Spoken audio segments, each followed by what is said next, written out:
noite. Muita gente acusa a imprensa de ter uma certa preferência pelas más notícias. Isso tem sido até tema de estudos acadêmicos em universidades do mundo inteiro. Mas como desligar câmeras e microfones e ignorar a morte de uma professora em frente à escola onde ela lecionava em São Paulo? E o atropelamento de dezenas de ciclistas por um motorista furioso em Porto Alegre?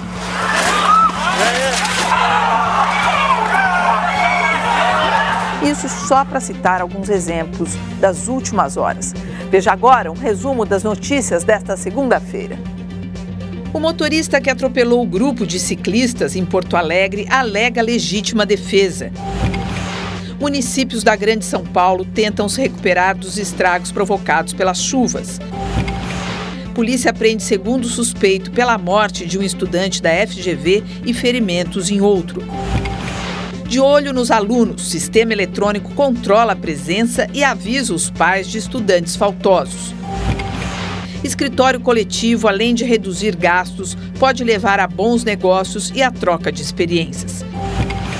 Cientistas da NASA registram novas tempestades solares. E o investimento milionário do Flamengo em Ronaldinho Gaúcho começa a dar resultados.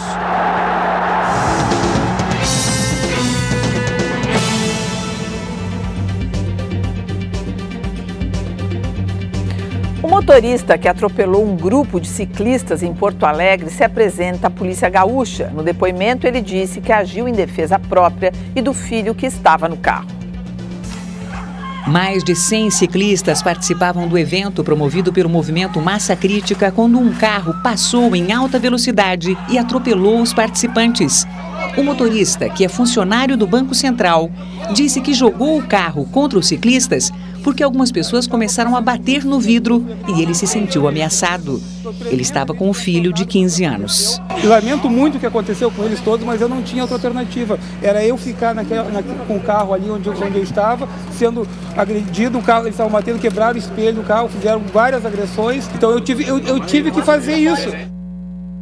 O delegado responsável pelo caso, Gilberto Almeida Montenegro, classificou a versão do motorista de fantasiosa. Ele disse que já relacionou 40 vítimas do atropelamento e pretende ouvir a versão de todas. Pelo menos 12 pessoas sofreram ferimentos. Participam desta edição o advogado Ayrton Soares e o historiador e professor da Universidade Federal de São Carlos, Marco Antônio Villa. Vocês viram aí essas imagens enfim, como hoje o dia inteiro a televisão mostrou e tudo mais.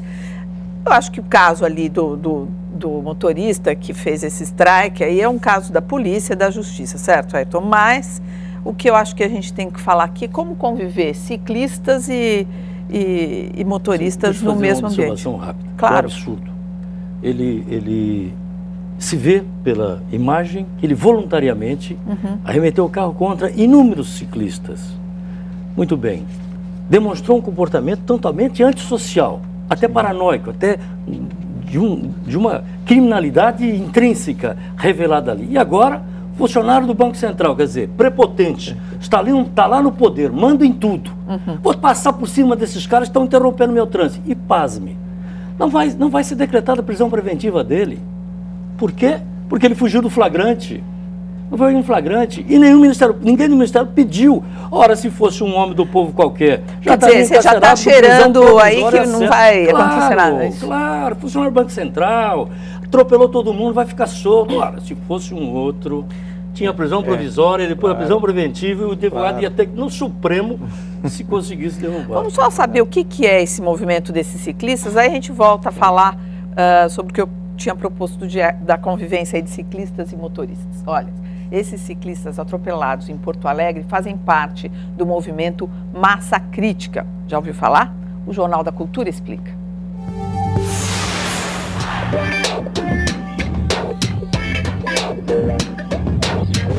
Massa Crítica é o nome de um movimento alternativo de ciclistas criado em São Francisco, nos Estados Unidos, em 1992. Alguns amigos convocaram pessoas para pedalar numa sexta-feira, às 6 da tarde. No dia marcado, esperaram até que um número significativo de pessoas se reunisse. Aos motoristas que reclamavam, eles respondiam: "Nós não paramos o trânsito, nós somos o trânsito." Daí para frente, o movimento foi se espalhando por vários países. No Brasil, as reuniões são chamadas de bicicletadas e acontecem em São Paulo, Rio, Florianópolis, Curitiba, Porto Alegre e Brasília. Os ciclistas se reúnem sempre nas últimas sextas-feiras do mês, às 6 da tarde, hora do pior trânsito, o que irrita muito os motoristas. A ideia é reivindicar o espaço dos ciclistas no trânsito. Eles usam o seguinte slogan: não odiamos carro, amamos bicicleta. Olha, então, voltando a falar dessa convivência de ciclistas e motoristas, eu acho que é um problema muito sério, porque a gente não tem espaço para todo mundo. Não estou aliviando lá do gaúcho que atropelou. A bicicleta e o carro no mesmo espaço. O caminhão e o ônibus. E o caminhão. É uma guerra. Em São Paulo, por exemplo, você não tem espaço. Aí em alguns lugares existe espaço para moto. Caso da Avenida Sumaré e tal. Costuma também não dar certo. No caso da bicicleta, eventualmente algumas vias que são deixadas em algumas regiões da cidade, são muito poucas. Acho que se a gente fosse colocar em quilômetros... o único jeito é ocupar pelo ar, assim, ter umas vias... Porque não há espaço. E é a velha questão, se a cidade tivesse ocorrido um planejamento, um crescimento organizado, etc., isso poderia ter. E hoje é muito perigoso andar de bicicleta, inclusive. Olha lá a imagem do momento do acidente. Em todo o mundo se incentiva o transporte individual. A moto e a bicicleta são formas de transporte. Veja a China, veja a Coreia, veja o Japão. Veja aqui algumas cidades industriais planas, onde a bicicleta é o motor que todo mundo usa para chegar no trabalho. Então tem que ser considerado isso como o espaço da bicicleta é um espaço que tem que ser considerado pelo poder público para garantir que aquele que não vai pagar R$ 2,90 de ônibus, metade do salário dele vai no transporte diário. Então ele tem uma bicicleta, ele vai ao trabalho dele de bicicleta. Agora, o que muita gente compra também são essas motos velhas, se sacrifica ali para ter uma... Isso como pega lá R$700, R$800, compra uma moto e opta, troca o ônibus pela moto, e aí resolve o seu problema. O número de motos na cidade é difícil quantificar, né? É mais de 1 milhão. Mais de 1 milhão. E mais polui também, né? É verdade. E nas regiões mais pobres, a moto, no caso do semiárido nordestino, por exemplo, a moto substituiu o jegue, desapareceu o jegue, hoje o que tem são motos. Então, Mas mesmo falando da moto, vamos supor que todo mundo esteja aí preferindo a moto, quem usava a bicicleta, é também uma guerra de espaço. Mas essa é uma guerra mesmo.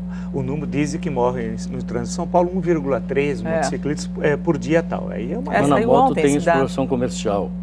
Tem as empresas que contratam motoqueiros que vão levar o objeto a ser transportado no menor custo de tempo possível, porque assim ele garante o emprego dele.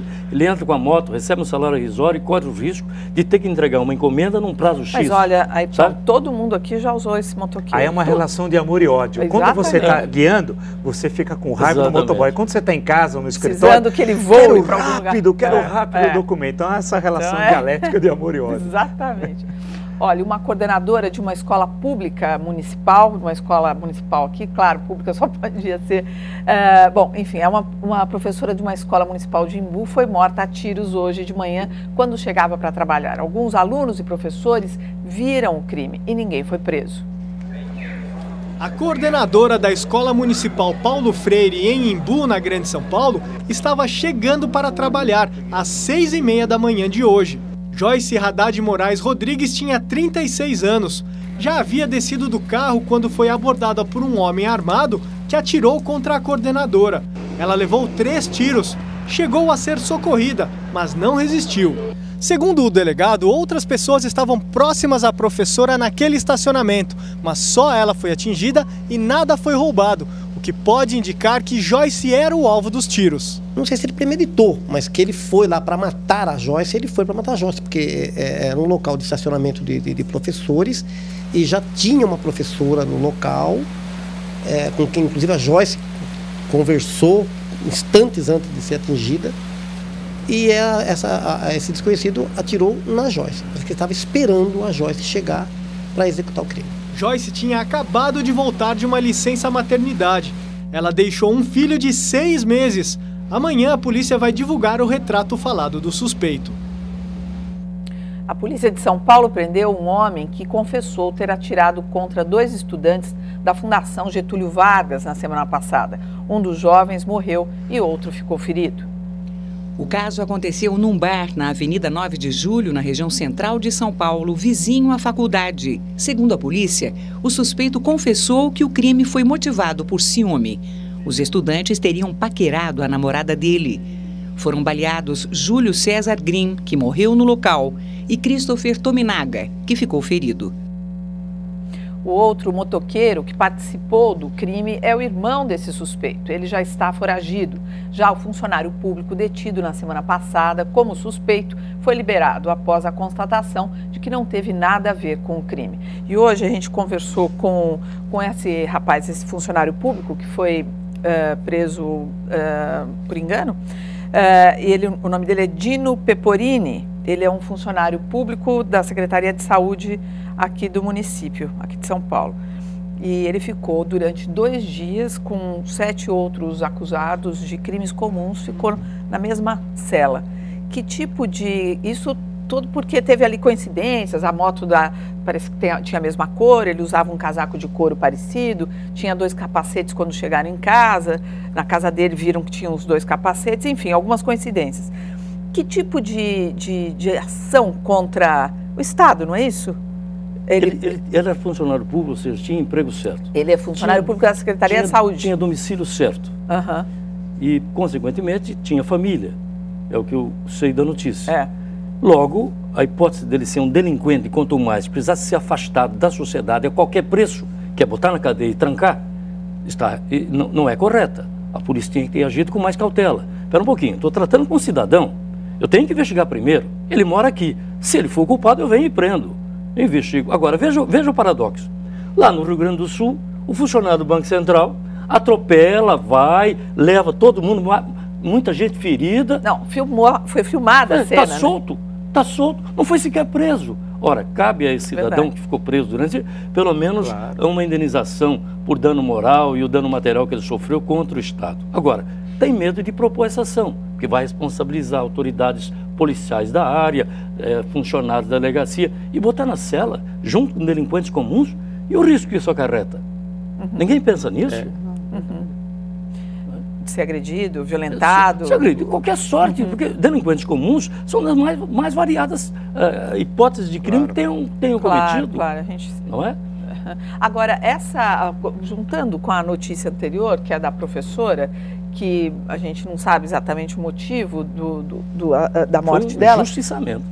Mas ela foi assassinada, planejado e tudo vai isso. Saber se foi um aluno que ela deu uma nota baixa ou suspendeu, ficou com ódio dela. Mas, enfim, tudo isso mostra assim, uma banalização do crime de novo, né? Quer dizer, esses rapazes lá da FGV, parece que foi por causa de ciúmes da namorada. Foi. Sim. Então... Olha, Poli, lembra aquele caso do promotor lá na praia que deu 2 tiros num atleta, essa coisa toda? Foi porque o atleta supostamente tinha mexido com a namorada dele.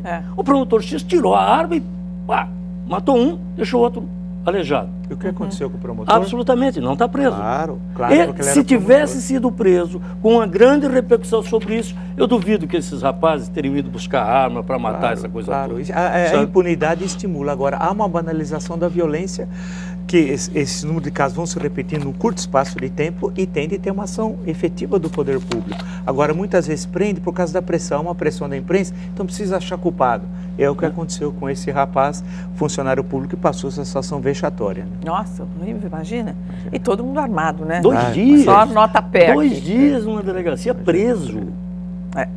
Não, que é isso? Olha, a cidade de São Paulo nem teve tempo para se recuperar das fortes chuvas de ontem. A partir do final da manhã, a capital foi castigada novamente pelos temporais e entrou em estado de alerta. A Zona Leste foi uma das mais atingidas. A região do córrego Aricanduva, que transbordou, ficou completamente alagada. Este ônibus ficou ilhado no meio da enchente. Os passageiros foram resgatados pelo Corpo de Bombeiros. O rio Tietê também transbordou e parou o trânsito na Marginal, no sentido da rodovia Ayrton Senna. Alguns caminhoneiros ainda se arriscavam a passar pela água, mas os carros tinham que dar meia volta para escapar. No início da noite, o Centro de Gerenciamento de Emergências registrava 24 pontos de alagamento na cidade. Foi decretado estado de alerta em 10 subprefeituras. Hoje, apenas a região sul foi poupada dos alagamentos. No temporal de ontem, a zona oeste de São Paulo foi a mais atingida, como mostra o repórter Aldo Quiroga. A água subiu rápido, ruas viraram rios, carros ficaram debaixo d'água, o orelhão quase foi coberto. As pessoas buscaram abrigo no comércio que tentava conter a água com comportas. As linhas 7 e 8 da CPTM foram interrompidas por causa do alagamento na região da Lapa. Os estúdios da TV Cultura também foram atingidos. Em toda a cidade, mais de 100 semáforos pararam de funcionar. O pior acidente aconteceu em Carapicuíba, na região metropolitana de São Paulo, neste ponto. Às 4 da tarde, a aposentada Antônia Ramos, de 62 anos, dirigia seu Fiesta por essa rua, quando a enchente arrastou o carro até este córrego. O acompanhante dela, de 23 anos, conseguiu sair. Ela, em desespero, só conseguiu puxar o freio de mão para tentar fazer o carro parar. A enxurrada arrastou o veículo para dentro daquela galeria. O carro só apareceu 600 metros à frente. No trajeto, o carro ainda bateu numa casa. O corpo da aposentada foi encontrado 300 metros adiante. Hoje pela manhã, a Defesa Civil tentava retirar o veículo.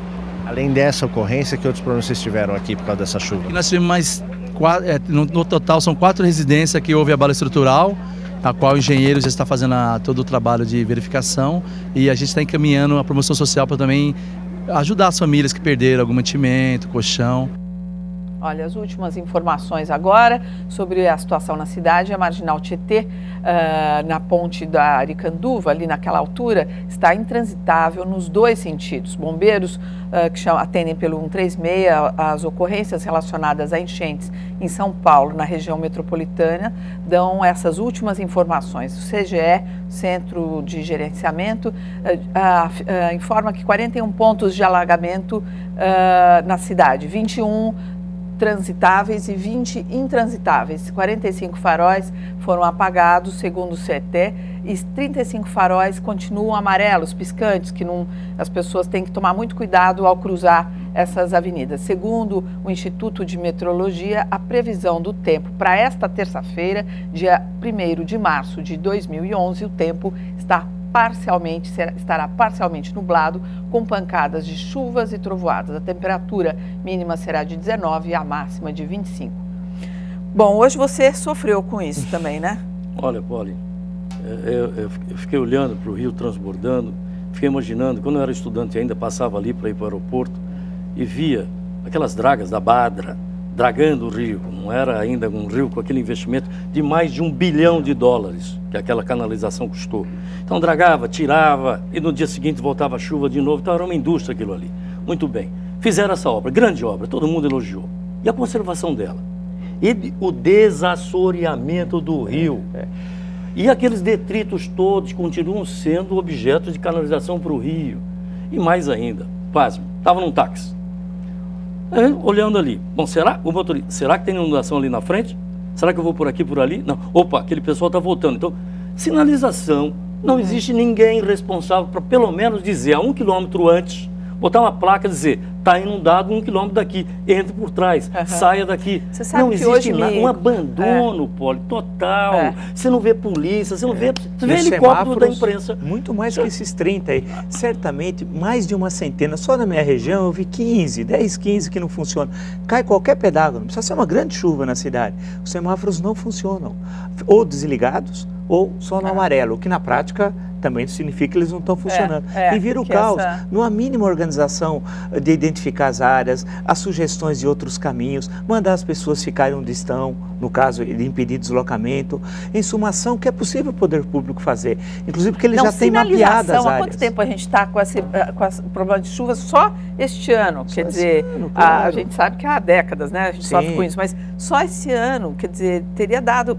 Hoje me contaram que na Austrália, por exemplo, que não deve ser o tamanho do caos que é em São Paulo, mas que existem assim, como tem placa assim, proibido estacionar, ou não sei o que, tem assim, olha, aqui é um lugar que você pode sofrer com enchente, se você estacionar o seu carro, equivalente a isso. Quer dizer, é uma sinalização, uma placa fixa lá que você já sabe que... Veja, Paulo, vamos chamar os motoristas de táxi do aeroporto, tivesse um aviso dizendo, olha, se você for pela Dutra, no quilômetro tal, você vai ter a enchente. O rio transbordou.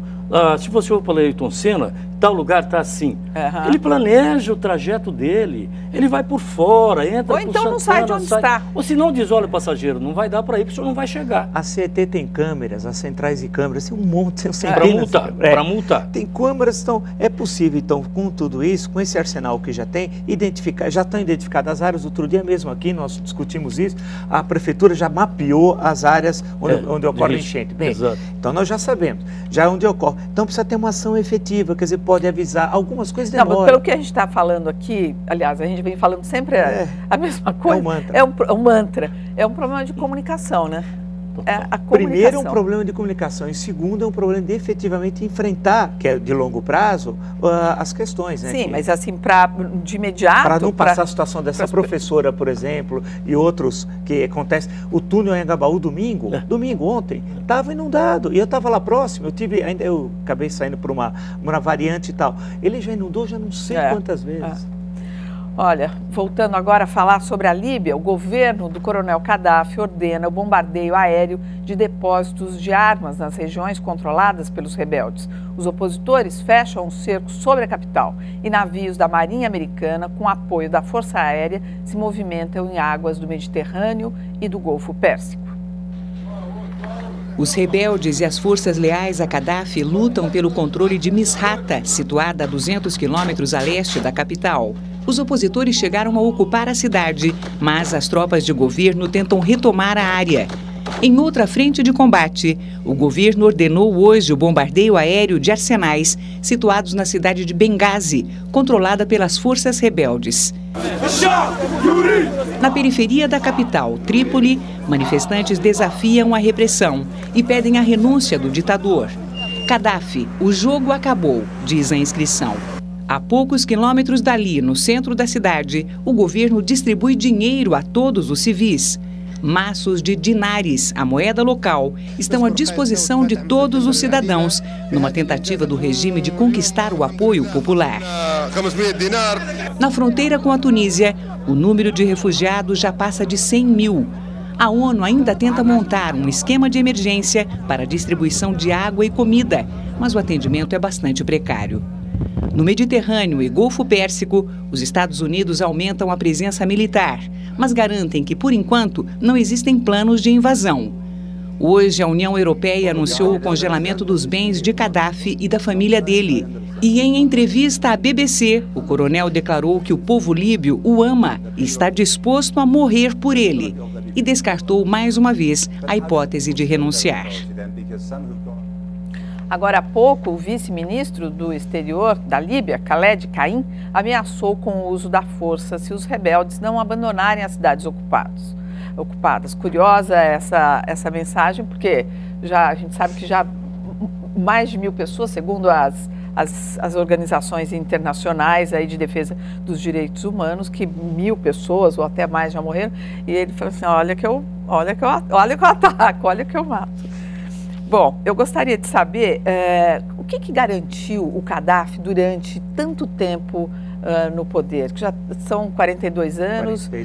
A quem ele serviu durante todo esse tempo que ele se manteve no poder? Olha, quando surge a ditadura na Líbia em 69, aparentemente era uma ditadura modernizadora, frente a uma monarquia arcaica, atrasada e tal. Teve várias ditaduras militares, jovens oficiais, que tomaram o poder na África ou na Ásia, no chamado Terceiro Mundo, que incluía a América Latina, uma categoria que na época tinha surgido na década de 50. Então parecia que ia modernizar. Identificava-se com algumas ideias socialistas, porque o mundo naquela época era dividido entre os Estados Unidos e a União Soviética. Então ele acaba se inclinando mais para o lado da União Soviética e apoiando os outros países da África e tal. O mundo foi mudando, foi se transformando, caiu o Muro de Berlim em 1989 e tal. E o Gaddafi, ele conseguiu se adaptar às várias mudanças que estavam ocorrendo no mundo. Teve um período que se aproximou do terrorismo internacional, acabou ficando isolado internacionalmente. Depois se aproximou outra vez dos Estados Unidos e da Europa, passou a estabelecer grandes negócios. Muito bem recebido em vários desses países. Nesses grandes encontros de países industrializados, virou sócio de grandes empresas e times de futebol. A Juventus da Itália tem uma participação dos capitais da família Gaddafi, porque a família virou dona do país. país, portanto virou a grande empresária do país. Então ele se adaptou às circunstâncias da Guerra Fria, da queda do Muro de Berlim e as questões da globalização agora no século XXI. E conseguiu sobreviver 42 anos, nunca deixando de vender petróleo. Nisso, o petróleo deles é de melhor qualidade, não é? O petróleo é petróleo leve e consumido no mercado europeu, americano. O nosso petróleo é pesado, exige refino, exige... Trocamos o petróleo nosso pelo outro para aproveitar a gasolina. O curioso do Gaddafi, você deve ter visto, qual é o cargo que o Gaddafi ocupa na Líbia? Você sabe? Ele é um chefe de Estado. Não, ele não é presidente da República. Porque ele não foi eleito. Ele não é presidente da Assembleia Popular ou do Congresso. Ele não é primeiro-ministro. Ele é o chefe da revolução. E quem é que pode combater o chefe da revolução que não tem cargo de destituí-lo? Ele é indestituível. Eu acho que o Gaddafi foi ensandecendo com o poder. Ensandecendo. Porque aquele coronel... Talvez ele até acredite que ele é amado mesmo. Sim, né? Aquele coronel que a gente viu lá na época do rei, aquele jovem, até que era uma coisa que todo mundo apostava. Puxa, derrubou um rei que estava falido, o país, um rei corrupto, né? A família real decomposta. Agora vem uma coisa nova. E, olha aqui, olha, a revolta popular no mundo árabe chega ao sultanato de Omã, país vizinho da Arábia Saudita. Omã é governado há 4 décadas pela mesma família. No segundo dia de protestos, uma multidão marchou pelas ruas de Sohar, cidade ao norte da capital Mascate. Pelo menos 6 pessoas morreram nos confrontos entre a polícia e os manifestantes, que exigem reformas políticas, mais empregos e melhores salários. Ao contrário do que acontece em outros países árabes, as manifestações em Omã não pedem a queda do sultão Qaboos Al-Said. O Sultanato do Omã é uma ex-colônia britânica situada a leste da Arábia Saudita. O país mantém fortes laços com os Estados Unidos e Grã-Bretanha. No Egito, o governo de transição congelou os bens do ex-ditador Hosni Mubarak e de sua família. Ele também foi proibido de deixar o país. Cai a ministra das Relações Exteriores da França, Michel Alliot-Marie, que aceitou mordomias do governo deposto da Tunísia. Entre outros agrados, ela passou o ano novo num balneário do país e viajou às custas do antigo regime. A gente pode dizer que alguns países aí estão provando agora do próprio veneno? Veja que todos esses países são famílias que governam, que é interessante. Explica um pouco do que significou o colonialismo naquela região. Porque essas divisões fronteiriças, essas famílias foram todas inventadas pelo imperialismo inglês e o imperialismo francês. Aí, quando eles saem, eles entregam o quê? Para famílias, porque não há classes, partidos, organização, no máximo tem o exército. Então não é exagero dizer que eles estão provando aí mantém os interesses políticos preservados. Preservados, as grandes empresas, das matérias-primas, tal. O caso de Omã, Arábia Saudita, Iêmen, nós somos vários desses países, sempre a gente fala família, família. No caso da Líbia, a relação tribal. O Egito é que é diferente. Então, mas ao contrário do Egito, que tinha ali alguma organização social, a Líbia não tem nenhuma. Nada. Tem lá umas tribos, não é isso? As tribos. Como é que... Poli, as tribos se assemelham um pouco aos nossos velhos coronéis da política, conhecidos no Nordeste, mas também existente muito no Sul. Antônio Carlos Magalhães muitos nossos coronéis. Era aquele chefe que domina a economia local, domina a informação local, domina, enfim. Tudo acontece com a aprovação deles, ninguém pode ser contra eles. O chefe tribal, só que lá ele se autodenomina, sou chefe de uma tribo. Aqui os coronéis não, somos democratas. Então vão ser esses chefes de tribo que devem se organizar entre eles. E provavelmente o exército que vai substituir, né? Porque o exército é a única força nacional, né? Inclusive porque a Líbia como nação é recente, ela é uma união de 3 pedaços que constituíram a Líbia no pós Segunda Guerra Mundial. O exército tudo indica que vai permanecer. E olha, a ministra dos Direitos Humanos aqui do Brasil, Maria do Rosário, criticou hoje os regimes autoritários do Oriente Médio e Norte da África. Em discurso na abertura da reunião do Conselho de Direitos Humanos da ONU, a ministra disse que nenhum governo conseguirá se sustentar pela força e violência. E nenhum povo suportará em silêncio a violação dos seus direitos fundamentais. A declaração da ministra está sendo vista como uma mudança na política externa brasileira em relação ao governo Lula. Vocês veem assim também? Faltou uma coisa, né? África, mas os direitos humanos na China, ninguém toca. Os americanos não tocam. Eu não quero dizer com isso que você não deva apontar todas as violências que cometem em nome... Sim, mas tem uma diferença nítida aí de colocar... Precisa ver quando tiver uma votação na ONU. Né? Por exemplo, a moção sobre Darfur no Sudão, a questão de direitos humanos no Irã, Cuba, como é que o Brasil vai votar? Porque ou o Brasil se abstém, o que aconteceu nos últimos 8 anos, ou votou contra. E com isso, o Brasil acabou ficando amigo de ditadores sanguinários que cometem crimes contra a humanidade. Espera-se que isso mude. Alguém ganhou com isso? Não, mas é uma tese que não se sustenta. Quer dizer, eu não vou denunciar o Sudão na ONU, porque eu acho que se eu me aproximar do Sudão, eu vou ter influência interna e conseguir as mudanças. Por exemplo, Ayrton, quando anunciou-se a libertação de alguns americanos lá no Irã, foi o Itamaraty que teria negociado essa libertação, porque o Itamaraty tinha trânsito. Quando o Obama disse para o Lula, converse lá junto com a Turquia, o Itamaraty tinha trânsito. Agora, não se pode sacrificar direitos humanos para obter esse trânsito. Tudo bem, mas alguém ganhou com isso? Os empresários melhoraram seus negócios? Os negócios com o mundo árabe. Só bem rapidamente. Antes você não vendia frango para o Iraque se não passasse pela Europa ou pelos Estados Unidos.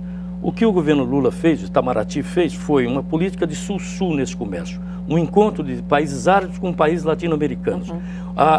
O nosso mercado de 35 bilhões com o mundo árabe foi para 650 bilhões. E todos os empresários brasileiros, indistintamente, foram lá vender seus produtos. Todos eles, indistintamente, comandados pela Fiesp, pela Federação de Comunidades Árabes, etc, etc. Bom, agora se o governo Dilma começar a criticar, vamos parar de vender. Mas o Brasil não pode trocar princípios históricos por mercadorias. Essa é uma questão central. Né? O Brasil tem uma Constituição Democrática de 88 e tem princípios democráticos. Achar que isso é uma mercadoria que pode ser trocada por aumento de exportações viola princípios fundamentais do Brasil e da nossa Constituição. Os alunos de uma escola de Praia Grande, litoral de São Paulo, estão experimentando uma novidade. A presença dos estudantes é registrada por um leitor digital. Se o aluno falta, os pais são alertados pelo celular.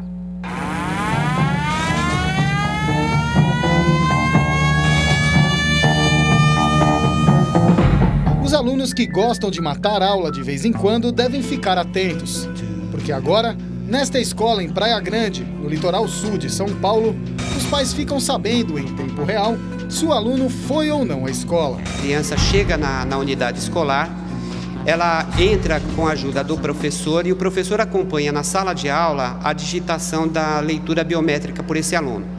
Essa informação cai num dos nossos servidores e dele atende diversos setores. O projeto piloto foi implantado em julho do ano passado. Ao todo, foram instalados 14 pontos eletrônicos, um em cada classe para atender os 630 alunos. De posse das informações do sistema digital, a merendeira prepara o número de lanches e de comida de acordo com o número de alunos que estão na escola. Assim, não sobra nem falta comida.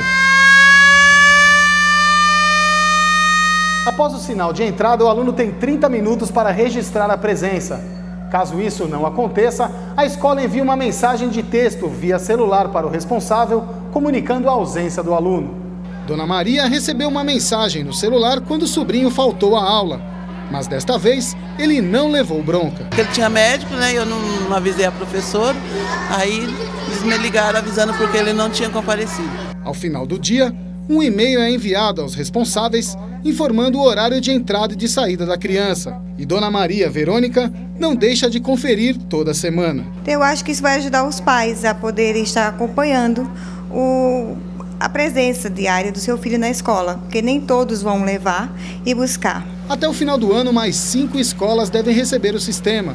E até o final de 2012, 30 escolas municipais devem instalar o ponto eletrônico, que foi aprovado com louvor pelos pais. É excelente, cara, não tenho o que comentar não. Seguro, você acompanha teus filhos, da tua casa, do serviço, você sabe que ele está na escola, entendeu? Muito bom. Realmente é uma boa coisa, não? Pô, se o filho não está na escola e o pai fica sabendo, ele vai saber onde está. Se está numa roda de drogados, se está numa maquininha de caça-níquel, ele vai saber. Acho que a Secretaria do Estado devia acompanhar isso, elogiar esse prefeito. Esse prefeito tinha que ser homenageado, copiar e divulgar para toda a rede. E o ministro da Educação também devia ver isso. Calma. Uma providência dessa devia ser adotada nacionalmente.